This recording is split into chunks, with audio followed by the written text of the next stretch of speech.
सलेबी शायद तुमसे आमने सामने की टक्कर नहीं लेंगे, एहतशामुद्दीन ने कहा। उन्होंने हमें हमारी अपनी तलवारों से मरवाने का इंतज़ाम कर लिया है, उन्हें अपनी फ़ौजें मरवाने की ज़रूरत नहीं रही। मुसलमानों को मुसलमानों के ख़िलाफ़ लड़ाने के लिए उन्हें मदद और शह दे रहे हैं। ये छोटी बड़ी मुसलमान रियासतें और इमारतें जो दरअसल खिलाफत बगदाद के सूबे हैं, अब दर पर्दा सलेबियों के ग़ुलाम बन गए हैं ताकि ख़ुद मुख्तार रहें। अपने मरकज़ से कटकर ख़ुद मुख्तारी इसी सूरत में हासिल की जा सकती है कि दुश्मन की मदद लो और अपने भाई को दुश्मन कहो। खाना जंगी में सिर्फ एक फ़रीक सच्चा और मुहिब्बे वतन होता है, दूसरा फ़रीक दुश्मन का दोस्त होता है। दुश्मन उसे खुलूस से मदद नहीं देता, बल्कि अपने फ़ायदे और अपने अज़ाइम की तस्कीन के लिए मदद देता है। सलीबी हमारे मुखालिफ धड़े को मदद दे रहे हैं। इसकी सूरत यह है कि वो मूसल को अपने छापामार दस्तों का अड्डा बना रहे हैं। वो कुछ अरसे तक छापों और शब खूनों की जंग लड़ेंगे। रफ्ता रफ्ता वो हलब को और दीगर तमाम मुसलमान रियासतों को अपने अड्डे बना लेंगे जो आपके खिलाफ इस्तेमाल होंगे। मैं जब बैरूत में था तो मुझे पता चला था कि सलीबी मूसल से कुछ दूर पहाड़ी इलाके में बेशुमार असलहा और सामान छुपा कर रखेंगे। उसमें आतिशगीर मादा बहुत ज़्यादा होगा। उसे वो अपने छापामारों के लिए इस्तेमाल करेंगे और बाद में खुली जंग में भी। वो खुली जंग इसी सूरत में लड़ेंगे जब बहुत सी मुसलमान इमारतों में अपने अड्डे बनाकर मुस्तहकम कर चुके होंगे। मैं अभी ये मालूम नहीं कर सका कि वो असलहा और आतिशगीर मादा किस मकाम पर रखेंगे। ये मालूम करना आपके जासूसों का काम है। सुल्तान अयूबी ने सालारों को भेज दिया सिवाय हसन बिन अब्दुल्ला के, जो जासूसी और सुराग रिसानी के महकमे का सरबराह था, और सालार सारिम मिस्री को भी सुल्तान अयूबी ने अपने पास रोक लिया। ये छापामार दस्तों का सालार था। मेरा कयास सही निकला है, सुल्तान अयूबी ने उन दोनों से कहा। मुझे मालूम था कि सलीबी मूसिल और हलब को दरपर्दा तरीक़ों से अपने अड्डे बनाने की कोशिश करेंगे और हमारे मुसलमान भाई उनके साथ पूरा तावन करेंगे।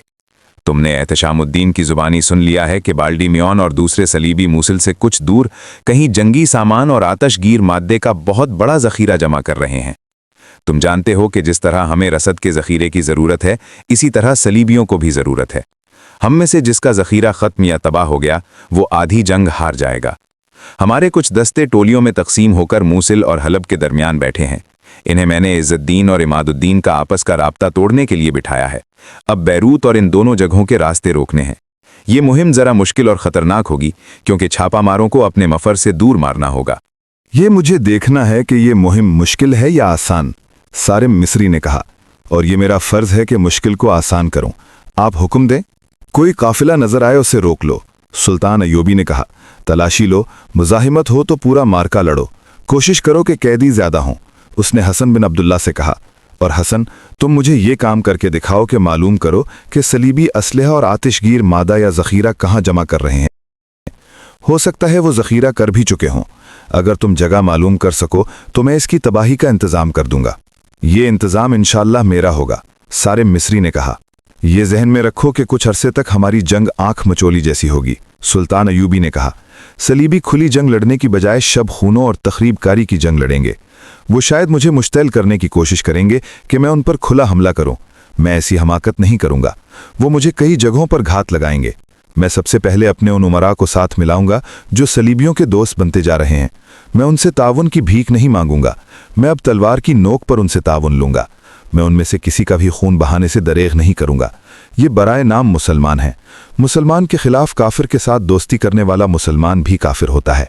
मुझे अब परवाह नहीं कि तारीख मुझे क्या कहेगी। अगर मुझे आज कोई ये कहे कि आने वाली नस्लें मुझे अपने भाइयों का कातिल और खाना जंगी का मुजरिम कहेंगी, तो भी मैं अपने इरादों से बाज नहीं आऊँगा।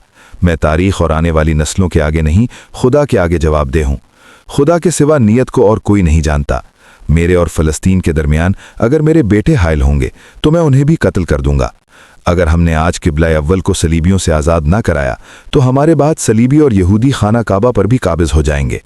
मुझे अपने उमरा और हुक्मरानों के तेवर और तौर तरीके बता रहे हैं कि वो बादशाह बनेंगे और उनकी औलाद भी बादशाह होगी, और ये लोग फ़लस्तीन को यहूदियों के तसल्लत में दे देंगे। तलवार के सिवा मेरे पास अब कोई इलाज नहीं रहा। के हुक्म के मुंतज़िर हैं, सारिम मिस्री ने कहा। अगर आप मेरी राय लें तो मैं यही कहूँगा कि मरकज़ से खुद मुख्तारी या नीम खुद मुख्तारी मांगने वालों को गद्दारी की सज़ा मिलनी चाहिए, और मैं उन्हें सज़ा दूंगा, सुल्तान अयूबी ने कहा।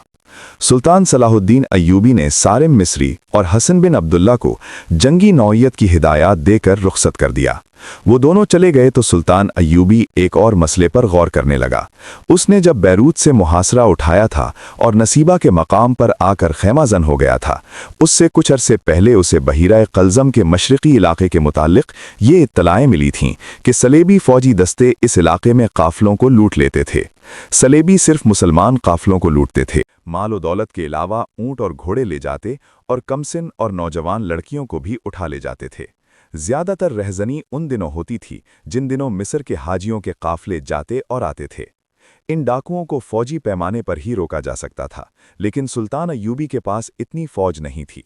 इसके अलावा उसके दिमाग पर फ़लस्तीन और वो मुसलमान उमरा सवार थे जो सलेबियों के साथ दरपर्दा सुलह और मदद के मुआहिदे कर रहे थे। इसलिए सुल्तान अय्यूबी उधर तवज्जो नहीं दे सका था। बैरूत के मुहासरे में सुल्तान अय्यूबी ने बहरी बेड़ा भी इस्तेमाल किया था, जिसका अमीरुल बहर हिसामुद्दीन लूलू था। मुहासरा इब्तदा में ही नाकाम हो गया तो सुल्तान अय्यूबी ने हिसामुद्दीन को पैगाम भेजा था कि वो बेड़ा सकंदरिया ले जाए। उसके फौरन बाद काहिरा से सुल्तान अय्यूबी को पैगाम मिला कि सलीबियों ने काफलों को लूटना बाकायदा पेशा बना लिया है और अब कोई काफला मंजिल तक पहुंचता ही नहीं। सुल्तान अय्यूबी ने काहिरा को जवाब देने की बजाय सकंदरिया अमीरुल बहर हिसामुद्दीन को हुक्म भेजा कि वो अपने बेड़े के उस हिस्से के पास जाए जो बहीरा कुलजुम में है। सुल्तान अय्यूबी का हुक्म ये था, बहीरा कुलजुम में तुम्हारा मुकाबला दुश्मन के बहरी बेड़े से नहीं होगा, बल्कि तुम खुश्की पर घात लगाकर उन डाकुओं को पकड़ोगे जो मुसलमानों के काफलों को लूटते हैं। मुझे बताया गया है कि ये डाकू सलीबी फौज में है और बाकायदा मंसूबे और ऊपर वालों के अहकाम के तहत लूटमार कर रहे हैं। ये सहरा में नहीं रहते, समंदर के किनारे रहते हैं। तुम फौज का एक मुंतखब दस्ता साथ ले जाओ और समंदर में घूमते फिरते रहो। जहां तुम्हें डाकुओं का शुबहा हो वहां सिपाहियों को कश्तियों से उतारकर खुश्की पर भेजो और डाकुओं का खात्मा कर दो। मेरे अगले हुक्म तक तुम